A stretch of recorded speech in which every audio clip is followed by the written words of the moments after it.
What's good with you guys? Tribe, this is gonna be just my little, it's not even a review, it's just my 2 cents on Iyanla Fix My Life, prison moms or felon moms or whatever the title is.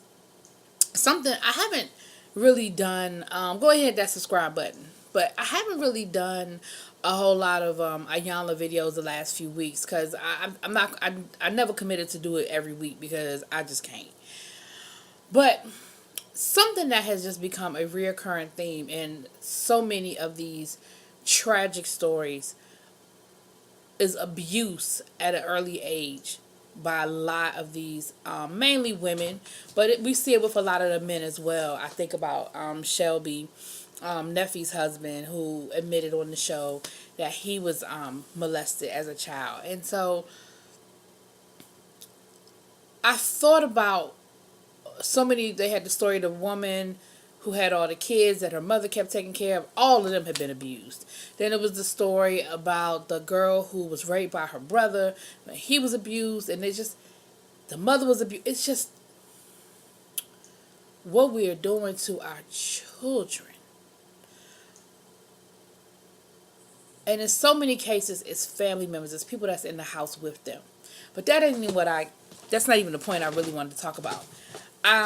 The episode that I looked at just now, well, earlier today, was about these women who went to jail and their bond and basically them reacclimating themselves with their children now that they are out of jail.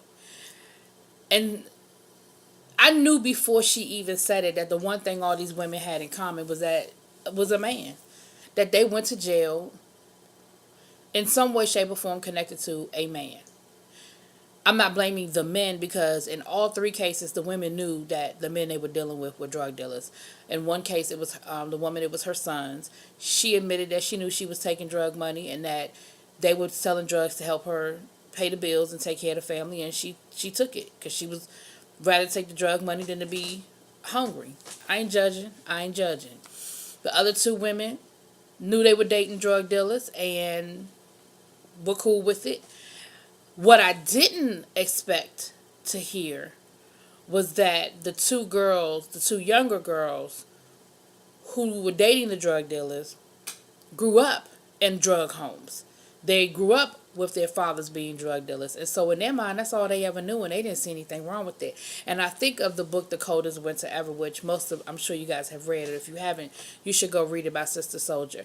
But it's that whole mentality. There's a whole level of mentality when that's all you've ever known. And especially if you are in a situation where, and I use this term loosely, where it's a successful drug dealer. And I use that term loosely because successful drug dealer. But what I mean by that is you have that lifestyle. One of the girls said that she went to private schools and she never wanted, and her father took care of them, and she had a certain lifestyle. And I grew up in DC in the 80s, 90s, so I know what she's talking about. Hair done every week, nails done, name brand this, name brand that. Driving a nice car. She said they traveled, all of that. That's what I mean when I say a successful drug dealer. Like, she didn't deal with the he's selling drugs but we still struggling type thing. And so when you see that and you see that success, even though her parents probably wanted better for them, they were drawn into that lifestyle because that's all they knew, and living it thinking, hey, my mama living good. She a housewife. She is taken care of. We grew up taken care of. And so you seek that out. And all of these women have ruined their lives behind that dealing with drug dealers. And again, I'm not blaming the men. They willingly went into these situations. But the fact that that's just that cycle and they didn't see anything wrong with it because that is the cycle. That's what they grew up with. Now, I'm not going to get into Iyanla and her antics because, again, you agree to go on the show, you're going to get what you get. But I think that I know, again, I identify, I know these women. You know what I'm saying? I grew up around it. I ain't going to tell all my business, but I grew up around that, and but for the grace of God go I, you know what I'm saying? And a lot of you know that I'm an educator. And I worked in the juvenile detention centers for a while, for a few years. And the one thing that was consistent is that those girls came in there, and most of those girls were there because of some way, fate, fashion dealing with a man. Either they was running capers with their dude, they was a mule for their dude, they were out there fighting over some dude. And women, we got to do better. We have to go out here and become mentors. We have to go out here and go get into these communities, because these young ladies are falling into bad, life-changing situations over a temporary situation. You know, they get up with these guys and they think that they're so desperate for love that they're willing to accept less. They're willing to accept that drug dealer. They're willing to accept the abuse. They're willing to accept being asked to commit crimes in the name of love because they're so desperate for it.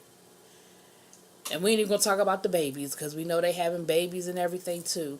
And so that's what was on my heart. Like, I'm not doing a review of the actual show, although I might review part 2, because that mama, she got some stuff with her. She's not willing to accept her truth and accept the reality of her situation. And the one thing that Iyanla said was, she said, you know, you have convinced yourself that that was your only option. And she said, you know, because she said she was cool with she knew that her sons were selling drugs, and she was cool with taking the money because she was tired of going to bed hungry. And Iyanla said, she said, you don't know what it's like. Iyanla said, yes, I do. I know what it's like to go to bed hungry. I know what it's like to struggle as a single mother. But what you have to do is accept the fact that you had options that you didn't take. Now, I don't know that woman's whole story, so I'm not going to judge and say that she had other options that she could take. I'm not going to say that. But what I am going to say is we accept.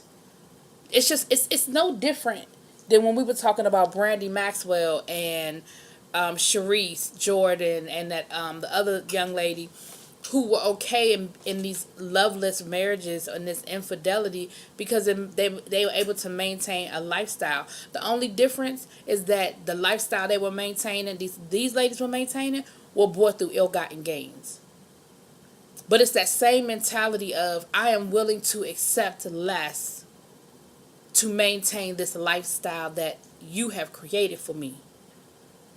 And so I say that we just got to do better. We have to do better we got to do better. Y'all let me know what y'all think. Drop it in them comments.